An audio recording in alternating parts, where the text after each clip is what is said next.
Physics के फंडे में आपका स्वागत है। तो कैसे हैं आप लोग? आज के वीडियो में हम डिस्कस करेंगे force on a current carrying wire. Previous videos में हमने डिस्कस किया था force on a charge particle which is placed in a magnetic field. अब हम चार्ज की जगह क्या रख रहे हैं दोस्तों? एक वायर रख रहे हैं।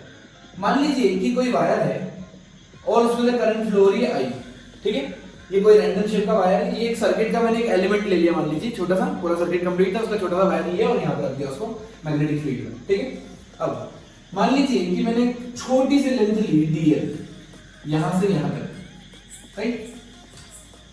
इसको मैं अगर जूम करके बनाऊं तो कुछ ऐसा दिख रहा है, ठीक है। ये बेसिकली छोटा सा करंट एलिमेंट है ना।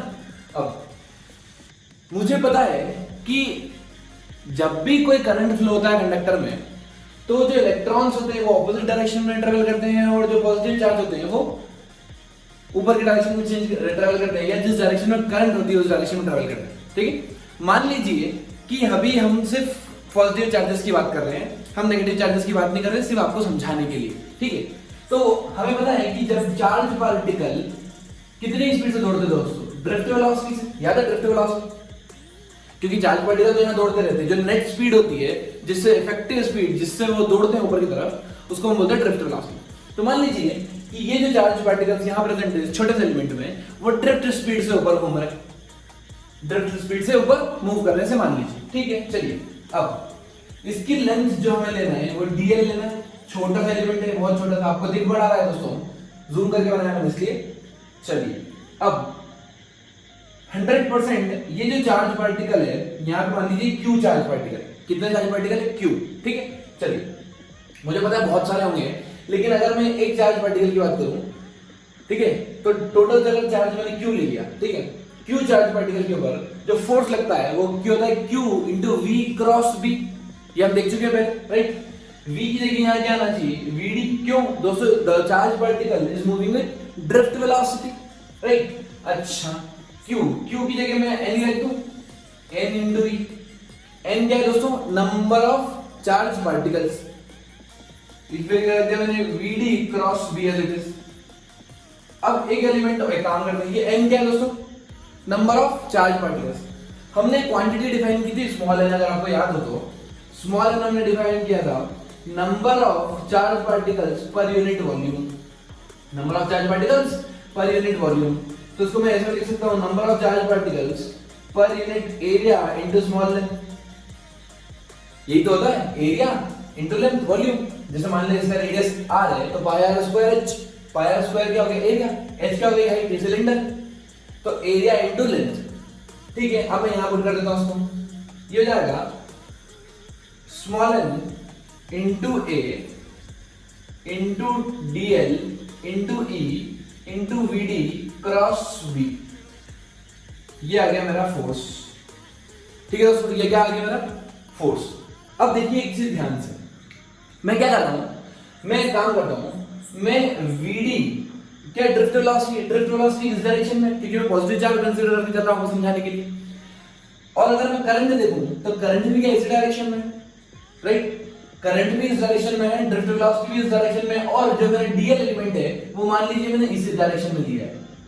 ऑल्दो ये लेंथ है, लेंथ में कोई डायरेक्शन नहीं होती, बट अभी समझने के लिए आप ऐसा समझिए कि जिस डायरेक्शन में करंट है उसी डायरेक्शन में डीएल एलिमेंट है मेरा, स्मॉल लेंथ एलिमेंट, ठीक है। तो मैं काम कर रहा हूं, इसकी वैल्यू रिप्लेस कर रहा हूं, एक दूसरे को पोजीशन रिप्लेस कर रहा हूं। क्यों? क्योंकि उसका एक रीजन है। तो मैं काम करता हूं, n e a v d यहां लिखता हूं, अंदर लिखता हूं डीएल क्रॉस बी। क्या लिख रहा है दोस्तों? D l cross b. ये मेरा फोर्स एलिमेंट है। जिस डायरेक्शन में vd है उसी डायरेक्शन में dl है, तो हम एक दूसरे को रिप्लेस कर सकते हैं, ठीक है। NEVD क्या होता है दोस्तों? याद है वो current I equals to NEVD। यहां पे आ गया current F is equal to I into DL cross B into DL cross B। This is the formula for force on current carrying conductor placed in a magnetic field. यहां पर कुछ point ऐसे हैं जो आपको बहुत इंपॉर्टेंट ध्यान रखना है दोस्तों। हमें पता है लेंथ कोई वेक्टर क्वांटिटी नहीं होती, एरिया वेक्टर होता है लेकिन लेंथ वेक्टर नहीं होती। बट यहां पर हमने क्या किया है, हमने लेंथ एलिमेंट को करंट की डायरेक्शन दे दी, करंट के बाद डायरेक्शन होती, करंट के बाद डायरेक्शन होती, तो हमने जो लेंथ एलिमेंट को करंट की डायरेक्शन दी थी, अगर मैंने किसी नंबर को डायरेक्शन भी दे दी तो क्या वो वेक्टर बन जाता है। तो हमने इसको वेक्टर बनाया। अगर आप कोई अच्छी बुक देखेंगे तो उसमें लिखा होता है कि IDL is a current element, IDL को क्या बोलते हैं वो, करंट एलिमेंट, और ये एक वेक्टर क्वांटिटी बताते हैं इस करंट एलिमेंट को, this current element is a vector quantity. तो आप कैसे भी समझ सकते हैं दोस्तों, फोर्स का formula on a current carrying wire placed in a magnetic field कितना आया, I into DL cross b. अब I स्केलर है, बाकी सब वेक्टर, इसका मतलब, और ये हो रहा है क्रॉस प्रोडक्ट, इसका मतलब हमारे सारे रूल फॉलो होंगे जो हम क्रॉस प्रोडक्ट के पहले सीख चुके हैं, A cross B equal to C। याद आया दोस्तों, आपको फ्रिस्ट रखना है, हाथ उंगलियां घुमाना और हाथ घुमाना, सारे रूल वही फॉलो होंगे यहाँ पे, I into dl cross b vector. Now friends, we will learn how to find the direction of force on a current carrying element placed in a magnetic field. So यहाँ पर हमें force पता है, force का formula क्या होता है दोस्तों, I dl cross b, I into dl cross b, right. अच्छा, सो मान लीजिए कि अगर स्ट्रेट वायर है, वायर क्या है दोस्तों, स्ट्रेट, अगर स्ट्रेट वायर है तो क्या मैं सब चीज को कांस्टेंट निकाल सकता हूं बाहर, तो मैं क्या इसको ऐसे लिख सकता हूं, I इंटू डीएल का इंटीग्रेशन हो जाएगा L क्रॉस B, फोर्स कितना होगा I into L cross B, या मैं इसको ऐसे भी लिख सकता हूं I L B sin theta, where theta is the angle between the magnetic field and the length, between the magnetic field and the length। okay, अब देखिए ध्यान से, यहां पर मैंने 1 2 3 4 केसेस लिए हैं और चारों में मैग्नेटिक फील्ड और लेंथ एक दूसरे के परपेंडिकुलर है, ठीक है। देखो मैग्नेटिक फील्ड के अंदर है, यहाँ बाहर है, यहाँ बाहर है और यहाँ राइट में है, और वायर इसके परपेंडिकुलर है, ठीक है। चलिए, हमें निकालना है डायरेक्शन ऑफ फोर्स, हमें निकालना है दोस्तों डायरेक्शन ऑफ फोर्स। हमें पता है जब भी हमें क्रॉस प्रोडक्ट दिखता है, जब भी हमें क्रॉस प्रोडक्ट दिखता है तो हमारा राइट हैंड अपने आप चलने लगता है, हमारा राइट हैंड अपने आप चलने लगता है, हमारा राइट हैंड अपने आप चलने लगता है। तो यहाँ पर पहला वेक्टर होगा एल वेक्टर, पहला वेक्टर क्या होगा दोस्तों, एल वेक्टर, मतलब मुझे जो डायरेक्शन लिखना है, जो फिंगर स्ट्रेच करना है एल की डायरेक्शन में, और मैग्नेटिक फील्ड की तरफ उंगलियां को कर्ल करना है, ठीक। चलिए आओ यहाँ पर रखते हैं हाथ, रखा एल, एल इधर है, एल इधर है, जिस डायरेक्शन में करंट उस डायरेक्शन में लेंथ, मैग्नेटिक फील्ड किधर है, अंदर है, ये लगाया, फोर्स किधर आ गया, लेफ्ट, फोर्स किधर आ गया दोस्तों, लेफ्ट, ये आ गया हमारा फोर्स इस डायरेक्शन में। फोर्स की वैल्यू कितनी है, बी आई एल, क्योंकि साइन थीटा तो 90, ठीक है, बी आई एल आ गया, बहुत बढ़िया, बहुत बढ़िया। इस पे निकाल दें, मैग्नेटिक फील्ड किधर है, बाहर की तरफ, फर्स्ट एलिमेंट क्या है, लेंथ, लेंथ की तरफ मतलब करंट की तरफ, करंट की तरफ मुझे उंगलियों का रखना है, ये रखा हमने उंगलियां, मैग्नेटिक फील्ड किधर, अंदर बाहर, बाहर, तो घुमाओ बाहर आ गई मैग्नेटिक फील्ड, क्या फोर्स लगा नीचे, ये फोर्स है क्या, बी आई एल, नीचे की तरफ। समझ में आ रहा है कैसे निकालना, चलो दोस्तों को ट्राई करो, ये को ट्राई करो, मैग्नेटिक फील्ड बाहर है और लेंथ इधर है, लेंथ और करंट दोनों राइट डायरेक्शन में, चलो L cross B, L cross B, B का है बाहर, ये तो फोर्स लग गया नीचे, क्लियर। चलो इधर निकालो, L क्रॉस B, L की तरफ स्ट्रेच कर फिंगर्स, ये स्ट्रेच कर फिंगर्स, B का है, B राइट में ऐसे घुमाया, क्या फोर्स लग गया अंदर, मतलब जब फोर्स लगेगा वो इनवर्स लगेगा, माइनस की क्या, इस अंदर की तरफ फोर्स लगेगा। क्या चीज समझ आती है आपको, बहुत बढ़िया। अब हम निकालते हैं एक थोड़ा सा कॉन्सेप्चुअल प्रॉब्लम लेते हैं दोस्तों, उससे आपको बहुत सारी चीजें क्लियर हो जाएगी, ठीक है। बहुत बढ़िया प्रॉब्लम है, काफी मजा आएगा देखना। मान लीजिए कि ये एक वायर है, ये we have to find force on some circular wire carrying current. मान लीजिए इसका करंट आई फ्लो हो रहा है यहाँ पे ऐसे, पॉइंट ए और ये पॉइंट बी, ठीक है। अब हमें निकालना क्या दोस्तों, हमें निकालना है फोर्स, इसके ऊपर फोर्स। अब ध्यान से देखो, आपको ऐसा नहीं लग रहा कि यहाँ पर कुछ इंटीग्रेशन वगैरह करना पड़ेगा, क्योंकि ये सीधा वायर नहीं है।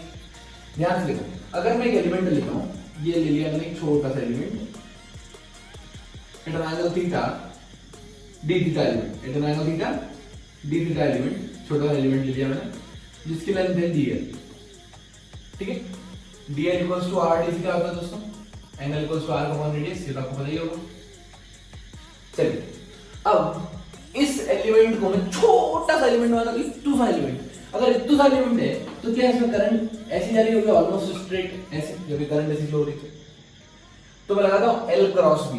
L क्रॉस B कैसे निकालेंगे, L किधर इधर, B किधर है इधर, मतलब फोर्स लग रहा है ऊपर इधर, समझ लो फोर्स लगा है इस डायरेक्शन में, ये लगा मेरा फोर्स, छोटा सा फोर्स dF, छोटा सा फोर्स dF, छोटा सा फोर्स आ गया दोस्तों dF। ओके,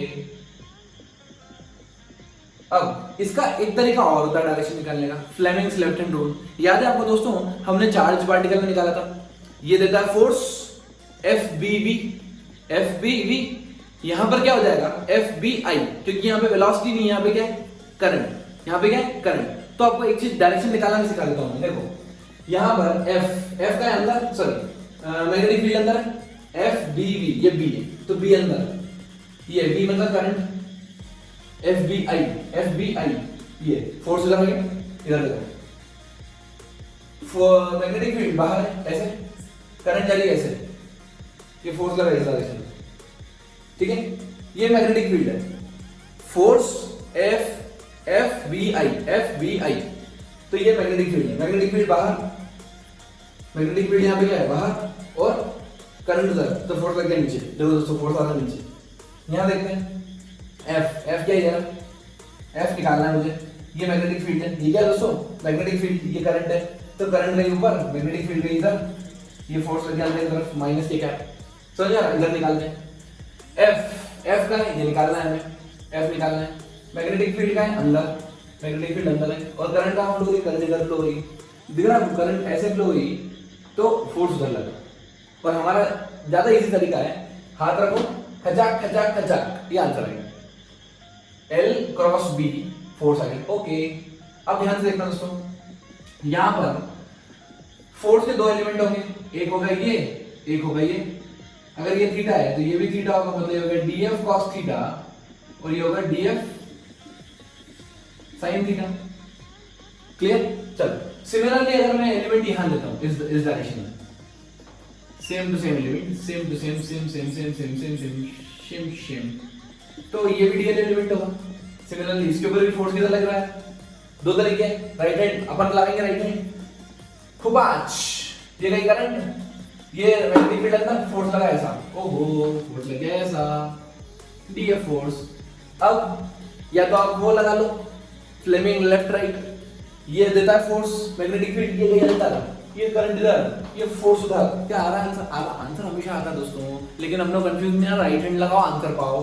चलो तो ये हो गया इधर, ये इधर, अब इसके दो एलिमेंट हो गए फिर से, ये फिर से अगर थीटा होगा सिमेट्री से तो ये होगा डीएफ cos थीटा और ये होगा DF sin theta.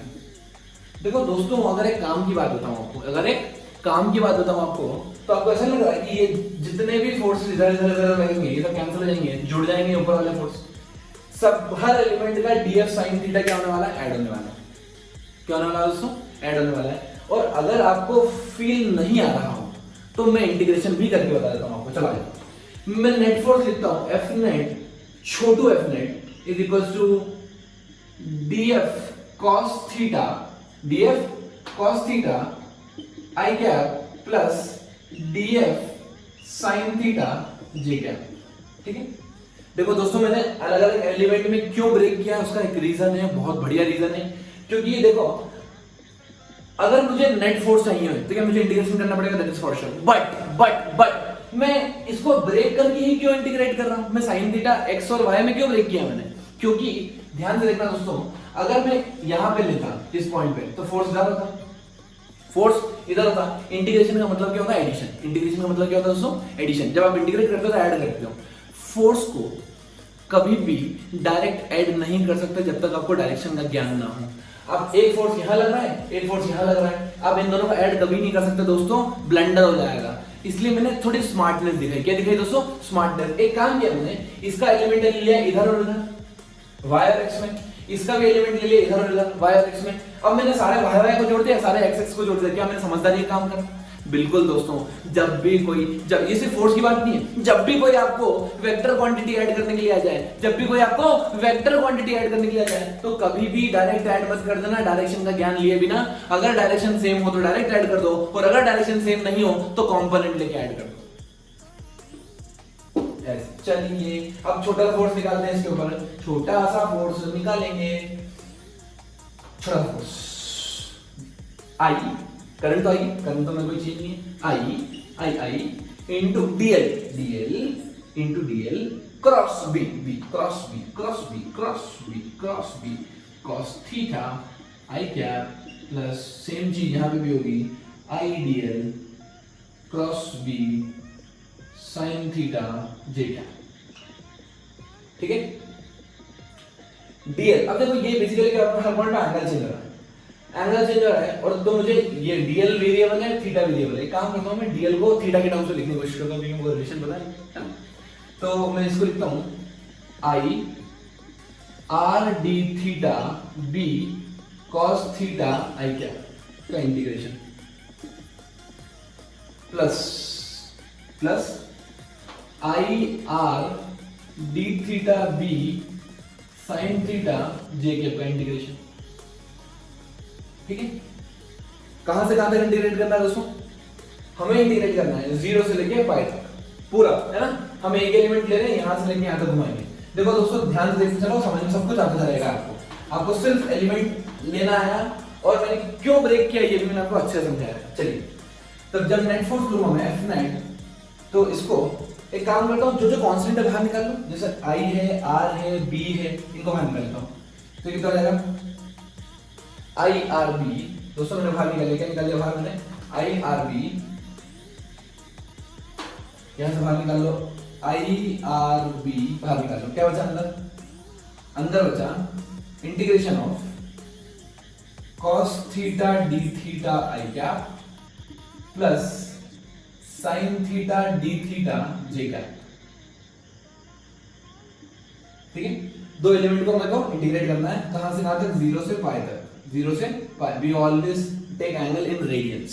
Okay, so it is I R B cos theta का इंटीग्रेशन, sin थीटा और cos थीटा डिफरेंशियल है दोस्तों, cos थीटा का इंटीग्रेशन sin थीटा 0 से pi I cap plus cos sin theta का इंटीग्रेशन माइनस cos थीटा 0 से पाई जे cap. ठीक है, चलिए अब ध्यान से देखिए, sin अपर limit minus lower limit, sin pi minus sin 0 क्या 0 हो गया, मतलब आई डायरेक्शन में कोई फोर्स नहीं है। और मैंने आपको पहले बताया था, देखो ये आई डायरेक्शन की फोर्स कैंसिल हो रहा है, सिर्फ जो फोर्स जुड़ रहे हैं वो कौन से डायरेक्शन में जुड़ रहे हैं, जे डायरेक्शन में। तो जाएगा minus cos upper limit minus lower limit J क्या, फिर जाएगा -1 कितना होगा दोस्तों, ये -1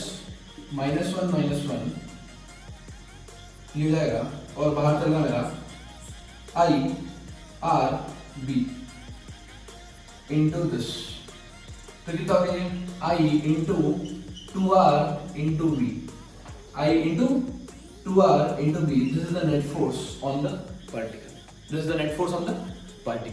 क्या चीज समझ में आई आपको? तो आइए दोस्तों, force on a current carrying conductor को सीखने का इससे अमेजिंग तरीका आपको नहीं मिलेगा। देखते हैं क्या चीज है ये। अभी हमने निकाला, मान लीजिए मैग्नेटिक फील्ड है।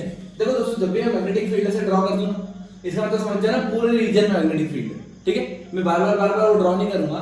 मैंने यहाँ पे अगर क्रॉस ड्रॉ कर दिया तो आपको समझना है कि यहाँ से यहाँ तक पूरी यूनिफॉर्म मैग्नेटिक फील्ड एग्जिस्ट कर रही है। ठीक, चलिए अब जैसे ही मैंने ये एलिमेंट लिया सेमी सर्कुलर वायर, हमने देखा इसके ऊपर जो फोर्स लग रहा है वो ऐसा ऐसा लग रहा था, जो कि एक्स डायरेक्शन में कैंसिल हो गया, और वाई डायरेक्शन में कितना आ गया दोस्तों, फोर्स आया मेरा वाई डायरेक्शन में B into I into l, where l की वैल्यू आई 2r। याद है वाला ये अभी किया आपने जस्ट। अच्छा, अब मैं क्या करता हूँ, एक काम करता हूँ, एक रेक्टेंगुलर प्लेट लेता हूँ, एक रेक्टेंगुलर वायर ले लो, प्लेट छोड़ो वायर ले लो, और इसमें मैग्नेटिक फील्ड ऐसी है, करंट ऐसे फ्लो हो रहा है। मुझे बताओ नेट फोर्स कितना है, नेट फोर्स। ठीक है, हमको एक काम करते हैं, इंडिविजुअल वायर्स पे निकाल लेते पहले। तो इसमें वायर में करंट किधर फ्लो हो रही है, करंट फ्लो हो रही है आई एल क्रॉस बी, क्या फोर्स ऊपर लगा, कितना लगा? F is equal to I l, l कितना है? बी, और मैग्नेटिक फील्ड कितनी है? B, right. यहां पर फोर्स L क्रॉस बी, इधर था आई एल, एल कितना दोस्तों? लेंथ ए इंटू बी। यहां पर कितना लगेगा? नीचे की तरफ आई बी बी, और यहां पर कितना लगेगा? इधर की तरफ आई ए बी। अगर हम कुछ नेट फोर्स कितना लगा इस लूप पे, तो नेट फोर्स कितना क्या होगा? 0। ये समझ में आया कैसे आया 0, राइट? नेट फोर्स कितना है यहाँ पर? 0 आ गया। ओके, अब देखो ये ट्रायंगुलर एलिमेंट लिया है मैंने, मान लीजिए अभी के लिए आइसोसेलेस ट्रायंगल या आप इक्विलैटरल ट्रायंगल कुछ भी मान सकते हैं, ठीक? ओके, ये अगर लेंथ एल एल एल है, इसका मतलब इक्विलैटरल ट्रायंगल की बात। तो इसके ऊपर फोर्स, ये डायरेक्शन ऑफ करंट इधर है, मैग्नेटिक फील्ड इधर है, बाहर की तरफ, मतलब ये गया करंट इधर आई एल क्रॉस बी, मतलब मैग्नेटिक फील्ड इधर नहीं, मुझे हाथ घुमाना पड़ेगा, मैग्नेटिक फील्ड आउटसाइड है, तो फोर्स कहां लगा? उस डायरेक्शन में। ओके, तो फोर्स आपको दिख रहा है यहाँ पे, इसके परपेंडिकुलर लगा यहाँ पर, सिमिलरली यहाँ पे, और सिमिलरली यहाँ पे। एफ एफ एफ, क्या दोस्तों आपको ऐसा लग रहा कि ये एफ है, ये एफ है, और ये एफ है, ये तीनों 120 डिग्री पे, ये तीनों सिमेट्री से 120 डिग्री पे है, तो एफ नेट अभी भी 0 ही आएगा, नेट फोर्स अभी भी 0 ही आएगा। और अगर आपको नहीं भरोसा है तो आप एक काम कर सकते हैं, इन दोनों के बीच में एंगल 120 डिग्री, 120 120 120 टोटल 360, आप इन दोनों के बीच में वेक्टर लॉ लगा लीजिए, a square plus b square plus 2ab cos 120 degree, तो आपका आंसर आ जाएगा f, और f आएगा इस डायरेक्शन, तो वो f और ये f कैंसिल हो जाएंगे, ठीक है? इसमें भी नेट फोर्स कितना आया? 0। इसका मतलब इन दोनों के ऊपर मैंने बहुत स्टडी की और मैंने बुक्स में पढ़ा, तो एक अमेजिंग तरीका निकल गया, क्या कि जब भी कोई क्लोज्ड लूप मैग्नेटिक फील्ड में पड़ा होता है, उसके ऊपर नेट फोर्स हमेशा 0 लगता है, उसके ऊपर नेट फोर्स हमेशा 0 लगता है। ओके, कोई भी मैग्नेटिक फील्ड किसी भी आर्बिट्री शेप का ले लो, ऐसे ले लो, ऐसे ले लो, ऐसे ले लो, ऐसे ले लो, कोई भी शेप का ले लो, मैग्नेटिक फील्ड में रख दो, करंट फ्लो करा दो आई, इसके ऊपर भी नेट फोर्स लगेगा 0, क्योंकि हर टाइप में फोर्स कैंसिल हो जाएगा, कोई भी शेप का रैंडम। अच्छा, अब उन्होंने मेरे को ऐसा क्वेश्चन दिया कि ये पॉइंट भाई ए है, ये पॉइंट भाई बी है, ये पॉइंट ए है, ये पॉइंट बी है, करंट फ्लो हो रही है आई, और क्रॉस मैग्नेटिक फील्ड गिवन है हमें, मैग्नेटिक फील्ड क्रॉस गिवन है एस, ये मैग्नेटिक फील्ड। अब पूछते हैं कि ये करके दिखाओ, ये करके दिखाओ मतलब हमें निकालना है नेट फोर्स इसके ऊपर। तो ये तो इतना कॉम्प्लिकेटेड दिख रहा है कि ना तो एंगल है, ना लेंथ है, ना कुछ, ठीक है? एक चीज हमें पता होनी चाहिए, यहां से यहां तक की लेंथ। मैं क्या कर रहा हूं, ध्यान से देखो दोस्तों, मैं इसको इससे कनेक्ट कर दूंगा ऐसे, क्या ये क्लोज लूप बन गया? क्या ये क्लोज लूप बन गया? ओहो, अगर क्लोज लूप बन गया है, अगर क्लोज लूप बन गया है, इसका मतलब क्या? इस पे नेट फोर्स 0 होगा, इसके ऊपर नेट फोर्स 0 होगा, इसका मतलब पहले इस पे फोर्स निकालो, इसके फोर्स की इस पे रेड वाले वायर में फोर्स निकालते हैं। मान लीजिए ये लेंथ है L इफेक्टिव, लेंथ कितनी है? L effective, I L cross B, I इधर, एल इधर, एल क्रॉस बी, बी का है अंदर, ये बी का है दोस्तों अंदर, मतलब फोर्स लगा नीचे, फोर्स कितना लगा? नीचे, I into L effective into B, I into L effective into B. अगर पूरे लूप में नेट फोर्स 0 है, इसका मतलब अगर एक पार्ट में इतना फोर्स लग रहा है इस डायरेक्शन में, इसका मतलब इस पूरे वायर में इस डायरेक्शन में फोर्स लगना चाहिए, पूरे वायर में आया समझ में? पूरे वायर में नेट फोर्स इतना ही लगना चाहिए। तो जब भी कोई ऐसा एलिमेंट मिल जाए हमको, तो हम डायरेक्ट फोर्स निकाल सकते हैं, I into L effective cross B, I into L effective cross B. दोस्तों इंटीग्रेशन से बच गया, सब चीज से बच गया, कॉमन सेंस लगा लिया और आंसर आसान बना दिया। कैसे दोस्तों? देखो ध्यान से, हमें मान लीजिए हमें इंटीग्रेशन वगैरह कुछ नहीं आता, हम नादान बच्चे एकदम मासूम, हमें ये चीज पता है कि ये मेरा इनिशियल पॉइंट है, ये मेरा फाइनल पॉइंट है, तो इसके बीच की इफेक्टिव लेंथ दोस्तों के 2r होगी। दोस्तों इफेक्टिव लेंथ 2r होगी। अगर मतलब इस वायर को हटा दूं मैं यहां से और 2r का वायर लगा दूं, तो करंट क्या इस डायरेक्शन में जा रहा था, आई एल क्रॉस बी, तो क्या फोर्स लग गया? फोर्स लग गया I into 2r into B. क्या ये वही फोर्स आया जो हमने सेमी सर्कुलर वायर में इंटीग्रेशन करके निकाला था? क्लियर? तो दोस्तों यहां पर हमें एक चीज समझ में आ रही है कि हमें प्रोजेक्टेड लेंथ लेना है, या मैं बोलूं इफेक्टिव लेंथ लेना है इनिशियल पॉइंट से फाइनल पॉइंट के बीच में, तो मेरा काम आसान होने वाला है। ओके, अब देखते हैं, ध्यान से देखिए। मतलब अगर मैं एक वायर ऐसे लूं, ऐसे वायर लूं, या दूसरा वायर मैं ऐसे ले लूं, क्या इन दोनों के ऊपर फोर्स सेम आएगा? बिल्कुल सेम आएगा दोस्तों। और कितना आएगा? जितनी इन दोनों के बीच की इफेक्टिव लेंथ है, मान लीजिए डी, दोनों के ऊपर जो नेट फोर्स आने वाला है, कब? जब मेरी मैग्नेटिक फील्ड ऐसी हो, तब फोर्स इन केस में सेम ही आएगा, F equal to I into d into b. F equal to I into d into b. Okay, तो दोस्तों देखते हैं कुछ और एंटीक्यूज। उसके पहले आपको एक पॉइंट यहां पर नोट करना है कि हमने सारे केसेस में मैग्नेटिक फील्ड को कांस्टेंट माना है। अगर मैग्नेटिक वेरिएबल हो गया दोस्तों, तो फिर आपको इंटीग्रेशन करके निकालना पड़ेगा, इसके अलावा कोई ऑप्शन नहीं है। चलिए, तो हम देखते हैं कुछ और एंटीक्यूज। यहां पर एक वायर गिवन है ऐसा जिसमें मैग्नेटिक फील्ड इस डायरेक्शन में, तो हमें क्या चाहिए होता है दोस्तों? इफेक्टिव लेंथ इस पॉइंट से इस पॉइंट के बीच की मान लीजिए डी है, राइट? अब आप इजीली निकाल सकते हैं। इस वायर को अगर मैं रिमूव कर दूं यहां से और सिर्फ एक डी वायर रखूं, इसके ऊपर force I into l, l cross b, d का है बाहर, तो फोर्स लगेगा नीचे इस डायरेक्शन में। क्लियर?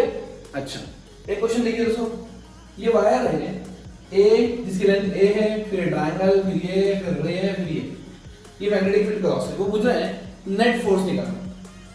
अभी नेट फोर्स हमको पता है कि अगर मैं इन सबको हटा के डायरेक्ट एक वायर कनेक्ट कर दूं यहां से यहां तक, डायरेक्ट एक वायर कनेक्ट कर दूं यहां से यहां तक, उसके ऊपर भी सेम फोर्स आएगा जो इस फिगर के ऊपर आने वाला है, करेक्ट? चलिए, तो हमें बेसिकली लेंथ कैलकुलेट करना है। देखो, मैं सिर्फ आपको हिंट दे रहा हूं कैसे करना है। यहां लेंथ ए है, ये लेंथ गिवन नहीं है, पाइथागोरस थ्योरम लगाओ, under root C square minus B square, ठीक है? ये लेंथ आ जाएगी। उसके बाद ये length D as it is, ये length D as it is, ये डिस्टेंस 2r और ये डिस्टेंस l, सबको ऐड कर दो इनटू i इनटू b, खत्म।